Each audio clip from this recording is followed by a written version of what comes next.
given that it was a result of an assassination from the air by Israel and by the United States. So Piers Morgan just interviewed Yanis Varoufakis about Iran, and the former Greek finance minister just demolished the entire Western narrative on Middle East intervention. Varoufakis lived through Greece's military dictatorship and understands how foreign bombing actually strengthens authoritarian regimes. This completely vindicates Obama's diplomatic approach. Let me put it this way. Take it from the perspective of people in Iran who were opposing the Ayatollah, who were opposing the regime, who were protesting for years, since, remember, 2018, even before that, the brutality that was practiced, especially against women. The Woman Life Freedom movement was massive. Over 500 protests across Iran with millions participating. Young women removing hijabs, chanting death to the dictator. Yet that genuine opposition movement got completely undermined the moment Israel started bombing. External threats always unite people behind even hated governments. What happened was essentially the regime was given a major boost, a major morale boost. It became far more legitimate.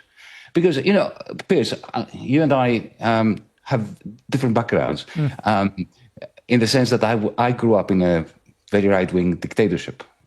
My father was abducted in the middle of the night by the secret police. Greece's military junta from 1967 to 1974 tortured thousands, including Varoufakis' family. This personal experience with right-wing dictatorship gives him unique insight. Political psychologists call this the rally around the flag effect. External threats create instant national unity, even under despised leaders. My mother's brother was court-martialed. People I know were tortured. Back then, we hated the regime in Athens in the 1960s, 70s. But I tell you that if any foreign power, the Soviet Union, Britain, whoever, if they bombed us and killed the person we loathed, who happened to be ruling the land at the time. This is the fundamental flaw in bombing campaigns for regime change. Foreign intervention immediately transforms domestic dissidents into conflicted patriots. You can hate your government but still feel violated when foreigners bomb your homeland. It's basic human psychology that Washington consistently ignores. We would have felt just awfully conflicted, firstly, because we would be upset that the government, which we opposed, was given the legitimacy that goes hand in hand with any government that is being taken out by a foreign leader unlawfully. And secondly, because, the supporters of the regime, and they were supporters of the regime when I was growing up, felt justified, morally justified, to suppress us. Exactly right. Foreign bombing gives regime supporters moral justification for brutal crackdowns. We're under attack. Dissent is treason. Iranian security forces can now frame any protest as foreign-backed subversion. The real Iranian opposition gets crushed while hardliners gain legitimacy. What is your choice really now as the bombs are raining down on you? Really? I mean, realistically. The choice is either this government, this regime, a system that actually works. Not very well, but it works. I mean, it's not Libya. Look at Libya after NATO intervention. Open slave markets, 3 competing governments, complete chaos. Syria's civil war killed 500,000. Iraq's sectarian violence continues 2 decades later. Iranian progressives see these outcomes and think, at least our system functions, however imperfectly. It's not a failed state. And Libya or Syria. The alternative now is not some functioning liberal Western democracy or some kind of socialist paradise, which is, my side of politics would have liked. It's a choice between a functioning government and an Iran, which is torn apart, like Iraq was after the George W. Bush invasion. This is the brutal calculus Iranian dissidents face now. It's not choosing between theocracy and liberal democracy. It's choosing between flawed stability and complete state collapse. Even Iranian feminists often oppose foreign intervention because they've seen what liberation looks like elsewhere. An illegal war that is brought by a foreign power, which, by the way, has absolutely no moral authority to talk about democracy in Iran, because it was in 1953 that the CIA and the United States overthrew the only functioning liberal democracy that Iran ever knew. Operation Ajax in 1953. The CIA and MI6 overthrew democratically elected Prime Minister Mohammad Mossadegh because he nationalized oil. They installed the Shah's brutal dictatorship for 25 years. This directly led to the 1979 revolution. America created the problem it's now trying to solve with bombs. Well, look, I am a very fierce opponent of nuclear weapons. I was, back in the time when I lived in Britain, I was a paid-up member of CND. So I'm never going to support anyone's right to own or to develop a nuclear weapon. But we live in a world where, the West is so complicit and so duplicitous. On the one hand, you have Israel that has violated every nuclear proliferation or anti-proliferation treaty there is. Israel has an estimated 90 to 400 nuclear warheads, refuses to sign the Non-Proliferation Treaty, and faces zero sanctions. Iran has no active weapons program, according to U.S. intelligence, yet faces crippling sanctions. The hypocrisy is staggering and completely undermines Western moral authority. Nobody's talking about the nuclear weapons that Israel has. Well, they don't even admit having them, do they? Indeed. So they've broken every rule and regulation. Nobody's talking about it. Now, Piers, I don't think that Iran wants to develop a nuclear weapon. Israel developed nuclear weapons secretly with France in the 1960s, maintains deliberate ambiguity, and has never allowed inspections. Iran has cameras monitoring every facility, regular IAEA inspections, and Khamenei issued a religious ruling declaring nuclear weapons forbidden by Islam. I mean, the previous Khamenei, the elder, the late Khamenei, I should say, took out a fatwa. I believe it was genuine. My understanding of what the Iranian government wants is they want to maintain their sovereign right to enrich uranium so that, if needs be, they can have a bomb. Supreme Leader Khamenei's fatwa calling nuclear weapons haram appears genuine. It's been consistent for decades. U.S. intelligence confirms Iran has no active weapons program. They want nuclear hedging, the technical capability to build weapons quickly if needed, not actual bombs. Because that deal, you will recall, included extremely arduous verification processes. All the Iranian facilities would have been open for inspection by international inspectors. There would be cameras, there would be sensors, there would be everything that is necessary in order to trust and verify. The 2015 nuclear deal had the most intrusive verification regime in history. 24/7 monitoring, surprise inspections, uranium tracking from mines to reactors. Iran complied fully even after Trump withdrew. Meanwhile, Israel allows zero nuclear inspections while possessing actual weapons. Ironically, isn't it terribly ironic that, if you think about it, the best that Donald Trump can get now is something like that agreement that Obama had already struck with the Iranians and the Europeans, and the Germans were really very, very gung-ho about it, including Angela Merkel, the chancellor at the time, and which then Donald Trump, the moment he was elected, not because he had any strong opinions about this, he just wanted to bring down anything that Obama had done, and it was a direct request by Israel. Trump admitted he withdrew from the Iran deal purely to spite Obama, not for strategic reasons. Netanyahu personally lobbied Trump during his 2018 White House visits. Now Trump might have to negotiate a deal identical to what Obama already achieved. Pure political theater with deadly consequences. Iran is the only country that has not invaded any of its neighbors. It was invaded brutally by Iraq. That invasion saw 600,000 people die in Iran. Chemical weapons were used with the acknowledgement of support or, turning a blind eye of the West. The Iran-Iraq war killed over 1 million people. The U.S. provided Iraq with satellite intelligence to target Iranian forces and looked away while Saddam used chemical weapons. Iran hasn't invaded anyone in over 250 years, yet somehow they're portrayed as the regional aggressor. Hezbollah would never have happened. It would never have existed if Israel had not brutally invaded Lebanon in 1982. And then the Iranians supported them and funded them.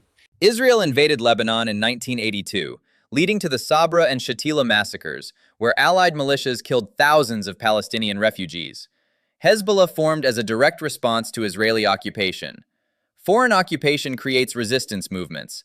It's a predictable historical pattern. Well, because you see, I have a problem with terrorism because, the IRA used to be terrorist until we had the Good Friday Agreement. And then it became partners in peace. Nelson Mandela was admonished as a terrorist when I lived in England.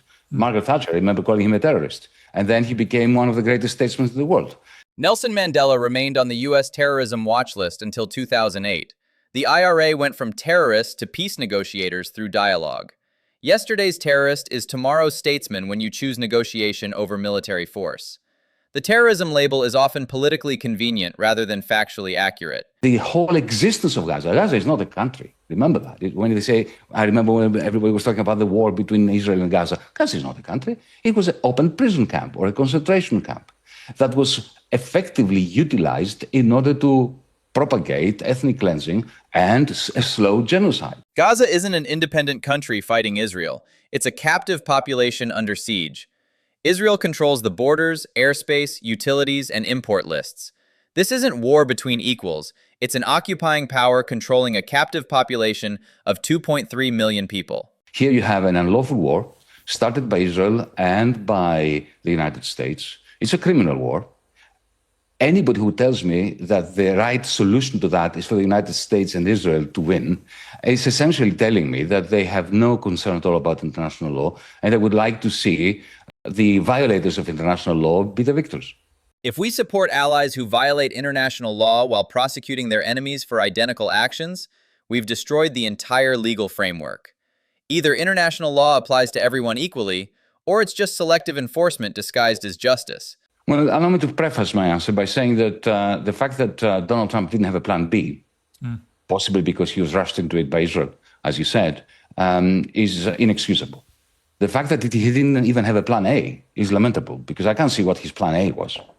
And finally, the manner in which he's flip-flopping from calling for negotiations to promising total destruction, as if this is going to create some kind of constructive ambiguity that will threaten the government of Iran. It won't. Trump's mixed signals, promising negotiations one day, threatening destruction the next, doesn't create strategic ambiguity.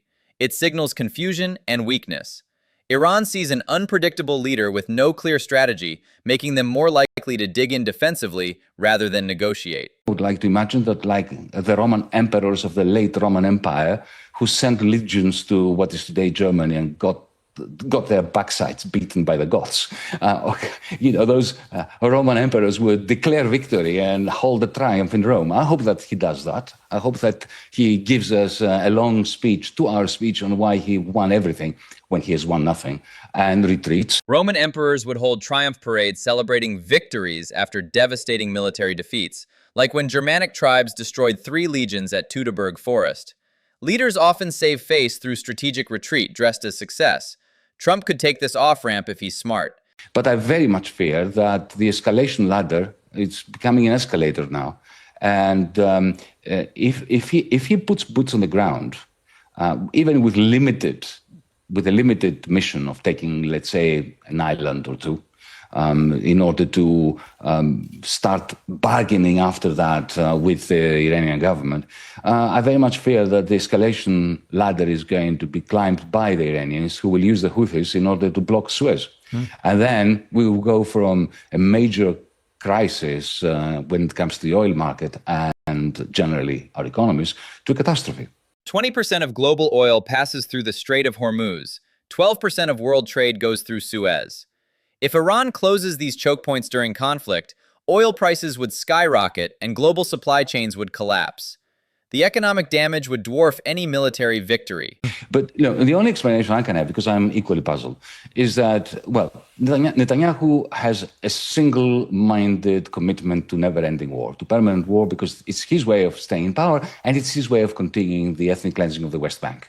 That's the only thing he cares. So while you and I and everybody else were talking about Iran or Greenland or South Lebanon, he can continue his dirty deed in East Jerusalem, in West Bank, and stay in power, keep clinging on power in Tel Aviv and Jerusalem. While everyone focuses on Iran, Netanyahu has accelerated West Bank settlement expansion, demolishing Palestinian homes, seizing land, building new settlements. Over 500 Palestinians killed in the West Bank since October 7th. The Iran crisis provides perfect cover for ethnic cleansing. If you join us in bombing Tehran and we get rid of the leadership of Iran in the same way that Israel got rid of the leadership of Hezbollah or of Hamas, then, there will be a revolution, a popular revolution, and you just need to sit back in your armchair in the White House and watch the Iranian government collapse. That is the only thing that makes sense to me. It's not particularly sensible that he accepted that, Donald Trump.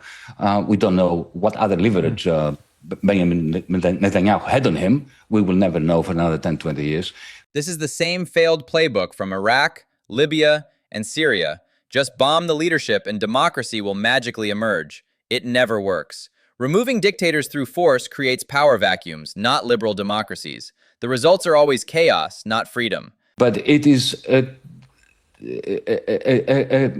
very sad state of affairs that the rest of the world depends on these little games played between Donald Trump and Benjamin Netanyahu.